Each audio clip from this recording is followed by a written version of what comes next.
right now on 5 on Your Side at 10. A transportation crisis worsens. We have to come together as parents to help each other. Tonight, parents scramble for a plan B as St. Louis schools lose even more buses on the eve of the first day of school. The big story for us is that it's a quiet week ahead, but we're not going to feel like August. Why this dew point trend is important and what our lowest temperature is going to be in the middle of August. First tonight, breaking news. Gunshots ring out in Maryland Heights, the chaotic scene at a busy gas station. Good evening, I'm Mike Bush. Within the last 30 minutes, we learned one man is dead, another in police custody. The shooting happened just a few hours ago at the Circle K at the corner of Dorset and McKelvey, just off 270. Annie Krall has been on the scene all evening and joins us now with the latest. Annie. Mike, multiple people who I spoke with said they saw a man lying in the parking lot of that Circle K, saying he was covered in blood. And in fact, we were trying to take a look at what this scene looked like just a few hours ago. You'll see that there was a large police presence here at that Circle K in Maryland Heights, right off of Dorset and McKelvey Road. Witnesses telling us in the shooting that it happened around 6 p.m., hearing two pops while they were in the Walgreens across the street. By 7 o'clock, drivers who had pulled in to get gas were still stuck behind police tape in their cars. In fact, they were trying to get interviewed by officers and detectives, learning more about what had happened. One man who told us said he was in his car getting it washed, and then nearby, he didn't want to get on camera with us, but said he saw a man lying in that parking lot and he was heavily bleeding. We now know that was a 37-year-old man who was taken to the hospital where he was pronounced dead. We also know now a 25-year-old man was taken into custody by police here on site, and it's a very popular business area here on Dorset and McKelvey Road. There's a Nandy's Frozen Custard not far. There's a Chick-fil-A, and of course, some of you might remember there's that Dobbs Tire and Auto Center that had a deadly shooting as well in January of last year, all just a few hundred yards apart from each other. The shooting that happened back in January of 2023 resulted from one employee of the Dobbs shooting and killing another employee on January 4th. Police said it was Reginald Brandy and Deshaun Johnson who got into an argument at work when Johnson shot Brandy multiple times, and unfortunately he later died from his injuries. He's set to go to trial on second-degree murder charges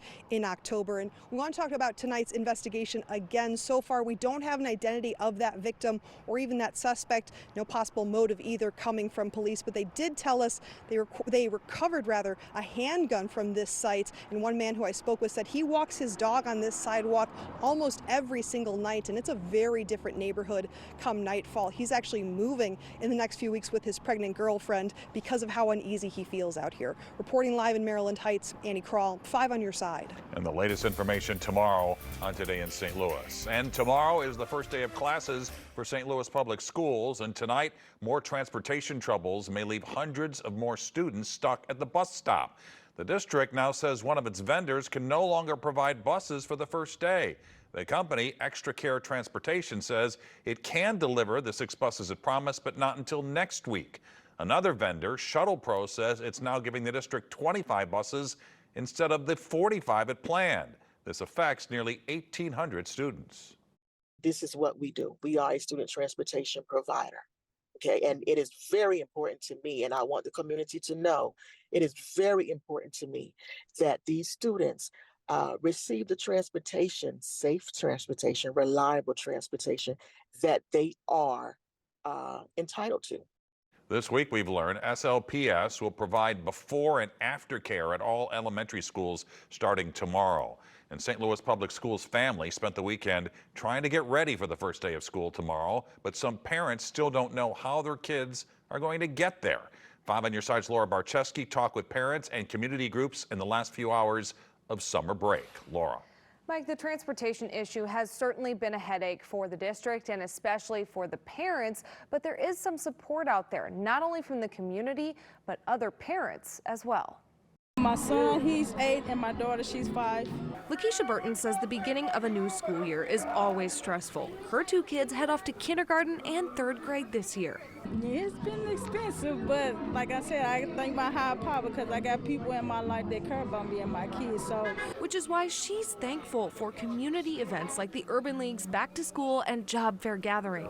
that's all we needed was the book bags. They already have everything that they need. It was just the book bags. And, you know, I came across getting a job, utility assistance, so it all worked out for the best. The Urban League also provided free haircuts, food, and other assistance, especially as parents face issues getting their kids to and from school. And as a program that does serve, we're trying our best to figure out what it is that we can do to help support, whether it's our clients that's come to look for jobs that just need gas cards in a vehicle to help, or bus tickets for those that's riding the bus. So whatever we can do to help, you know, we're here to support. We can do as much as we can. Tracy Fantini from the SLPS Parent Action Council says they've started a Facebook group called SLPS Families Carpool Connection because they are worried about kids not making it to school.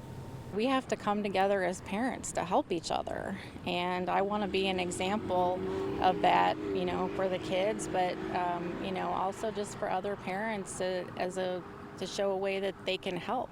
Fantini says she'll also be volunteering at the Bartmer and Hamilton Avenue school bus stop for the Adopt a Stop program. Those volunteers will have bright safety vests like hers. We want to make sure that kids have a friendly, caring person who is able to look out for them as they get on and off the bus. They still need about 20 volunteers for the Adopt a Stop program, and if you need a carpool, they want those parents to join the Facebook group so families can connect to one another. And we'll have information about both of those on KSDK.com. Now to our weather impact forecast. After a pleasant weekend, meteorologist Gary Frank is here to show us what we can expect come Monday. Yeah, back to work or school, either way, it's excellent. And that's good news as we continue the trend from the weekend. As we look outside right now, it's still very nice as we look downtown and many other spots. As you finish the day in Wentzville, Larry, one of our 5 on your side weather watchers, shared this great sunset over a very green yard, which will remain green as we've had rain. Even though it will be pretty dry this week, it's still very pleasant. There's a lot of green when it comes to temperatures as it's cooling off nicely. 60s for Arnold, Eureka, 70 in Troy as we continue to see either light breezes or light breezes out of the north. That's a good direction for August for sure. Now, throughout the rest of the next few hours, we're going to continue to look at cool mornings ahead for the next couple of days. 50s and 60s with lower humidity. You're going to look at mid-60s overnight with lower humidity for the first part of the week and really most of the week. There is a slight chance for rain, but as far as impacts this week, we got a lot of green lights. That's good for back to work or school, but we'll talk about some of the minute changes, the coolest mornings we're in store for before we return to more of an August-like forecast. All right, Gary, thanks. New tonight, we're learning 2 men were critically injured in an early morning shooting just south of downtown. This happened at the BP gas station on South Broadway around 6 this morning. Police say the 2 victims were driven to the hospital by 2 other men. They told investigators they were all sitting in a car when they heard gunshots. No arrests have been made. Right now, we're trying to learn more about a fire that engulfed a house in Troy, Illinois this afternoon. Fire crews responded to the building at around 1 p.m. Crews were still on the scene 3 hours later. We know there were 2 people living in the house at the time. Police or first responders haven't said yet if anyone was hurt. Tonight, Officer Travis Brown's family gave an update on his condition as more support floods in. The family posted on their GoFundMe page that Brown was battling pneumonia the last few days, and today was the first day he hasn't had a fever. Brown is still in a coma after being knocked down during a protest in Ferguson 10 days ago. His chief talked to 5 on your side's Mark Maxwell. Travis has been in an unconscious state, so obviously he cannot communicate, but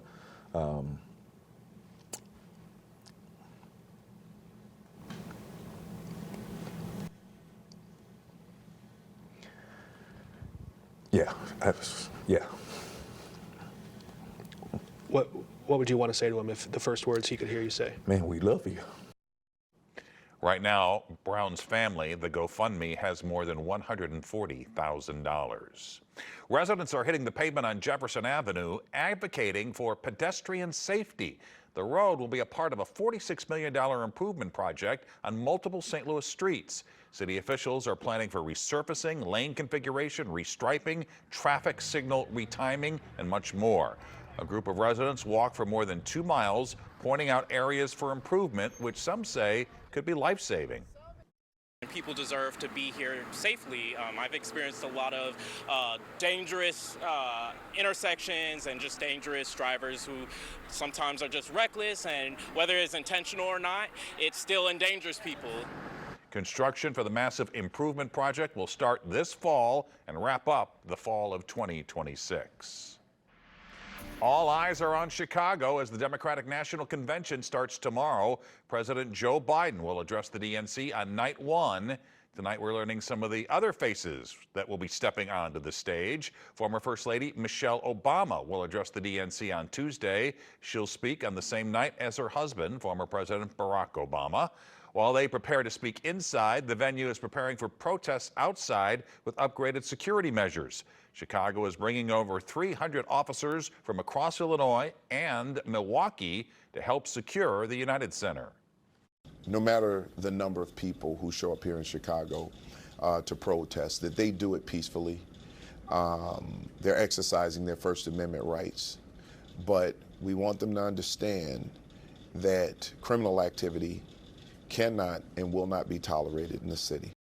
Some Chicago businesses are already boarding up as a precaution. And 5 on Your Side's political editor Mark Maxwell will report live from the convention every night this week. You can catch his reports on air, online, and streaming on 5+.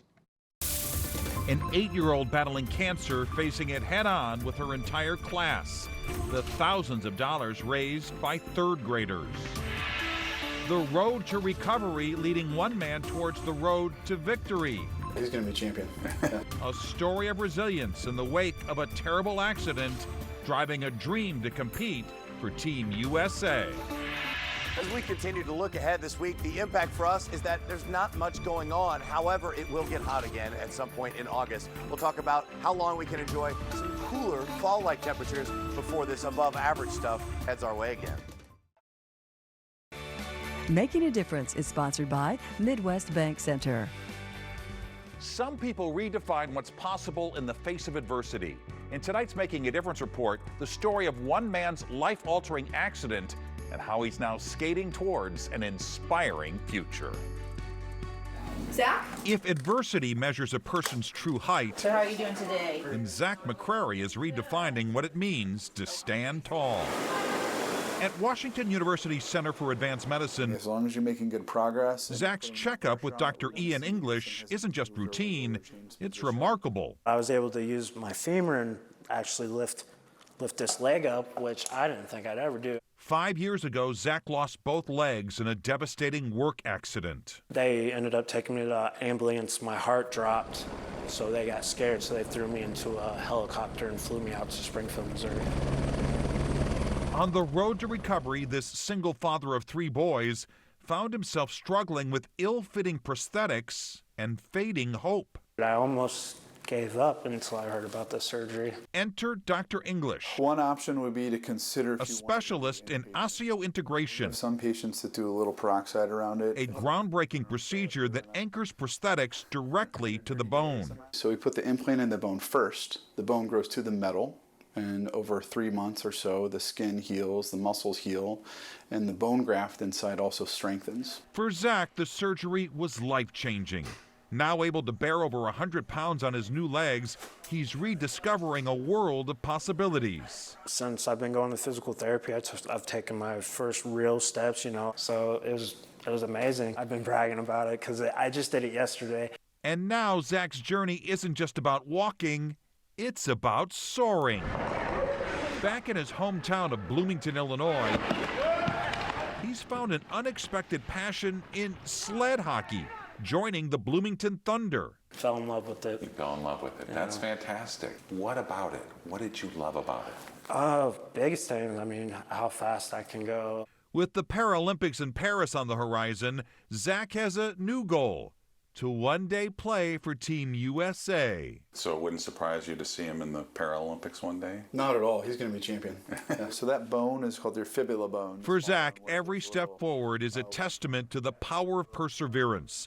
He's determined to make his boys proud. I'm capable of doing things. Why can't I be somebody that does something with a disability? You're good to go, okay? Reminding us that with determination, support, and a little modern medicine, there's no limit to how far we can go. And those specialized prosthetics allow Zach to change from walking to playing in just seconds. And a reminder, if you know an inspiring person or someone making a difference for others, let me know by email at mbush@ksdk.com. A Fenton community is coming together to support an 8-year-old with cancer. Members of Callie Campbell's 3rd grade class are selling lemonade, bracelets, and more to help pay for her treatments. Organizers are planning for this to be the first of many events in the future, hoping to reach their $10,000 goal. It's a pretty tight-knit school community, very small school community. So they all, are in Girl Scouts together. Many do same sports together. They're just all very close. So far, they've raised more than $5,000. You can find a link to the GoFundMe on our website, ksdk.com, under the As Seen on TV section. Meteorologist Gary Frank rejoins us now with that weather impact forecast. That's hard to believe we're going to see some of those lows here in August. Wait till you see these numbers. It's hard to believe. You're right. I love bringing this type of news, especially when we got back to work or school. Now, this week, it's dry. We have low humidity, and we're really drying out from a temperature perspective as we start to dry things out. Maybe the lawns maybe start to get a little brown just because it's still August, and we have that low humidity. But from a comfort perspective, this is as good as it gets. Now, it's 76. It's not awesome outside, but it'll get there. We still have a dew point at 64, and that's a key component for us. Despite having a north wind, it really hasn't got all that dry air in. We are going to fall into the mid-60s. It will take time, but expect our overnight lows in the low 60s. It's cooler. There's no doubt about that as we continue to work our way. So for tomorrow, as you start off tomorrow morning, upper 60s, mid 70s by lunchtime. It's about as good as it gets for a first day of school for a lot of kids, a lot of parents, teachers, students, whatever it may be. We're in really good shape. Tomorrow's a great day. We got a lot of days like that, but I want to talk about how we got there and why we're in this pattern. First and foremost, the same storm system that was kind of responsible for kind of severe weather for us. We didn't get much of it, which was good, obviously, but when we talk about this low that's kind of sitting here, you'll see the leading edge. There's actually some pretty good historic rainfall in Connecticut right now. But on the other end of it, we're kind of in the middle of a dry spot. And then also, if this looks familiar, from Omaha to Wichita all the way down to Memphis, that's kind of those ridge-riding thunderstorms that we so often see where the core of the heat is in the panhandle of Texas and Oklahoma. And that's where you really see that right now with 60s, 70s. We've got this dry air, cool air settling in. That will await us later on. We'll take advantage of it until then, and we'll watch this dry, sinking air that kind of settles in and really allows us to stay in this exact same weather pattern, right? So there's not much of a change. That low stays here through the first part of the week, and then eventually over the next few days, that heat works its way in. But we avoid the ridge-riding thunderstorms, and we avoid the extreme heat for a few days. Where that means for us until we get to that extreme heat is the fact that our lows are going to be awesome. 50s in some cases, but look at Tuesday. Okay, Tuesday, we're going to start to really feel that dry air. Mid-50s in the morning, you like this? We've got one better. How about 40s in some cases? Even in the city, we're in the mid-50s. It's going to be nice. I'm thinking about even open up the windows. It's very, very pleasant. In August, 80s at least, it's going to give your AC less work in the afternoon. We're in the low 80s, low humidity, 50s in the city even, and then it gets hot again with a very slight chance for rain on Friday. I'm Paul Cook, your traffic guy from Today in St. Louis, and we are on the move. Drivers are dealing with some unnecessary slowdowns in Florissant. A 5 on Your Side viewer told me people trying to get to Dunn Road off of 270 westbound at Lindbergh are cutting across 3 lanes after getting off the interstate. It's dangerous and causes delays every day. So I checked it out. Yep, this is a problem. There's a dedicated lane that should allow drivers to continue straight, but instead of taking that path, many drivers are holding up traffic by waiting to make a U-turn across 3 lanes to access Dunn Road. So just continue on to Taylor Road. Making a left onto Taylor will get you to Dunn much easier and problem-free. If we can get more awareness on this move, it will certainly decrease traffic headaches, and that's what we want. One last time, if you're getting off 270 at Lindbergh in Florissant, in order to get to Dunn Road, follow the road to Taylor. Thanks so much for the comment. Reach out to me at pcook1@ksdk.com. I'll keep an eye on this situation and bring you updates as they happen. Until then, drive safe out there. Paul Cook, 5 on your side. A day of protest across the country and here in St. Louis, the hundreds who took to the streets of downtown calling for peace. U.S. Secretary of State Anthony Blinken is in Israel tonight preparing for ceasefire talks. Blinken will meet with Israeli Prime Minister Benjamin Netanyahu and other political leaders tomorrow. U.S. officials are optimistic they can bring about a ceasefire and return more hostages by the end of the week. Blinken will also travel to Egypt to further negotiations there.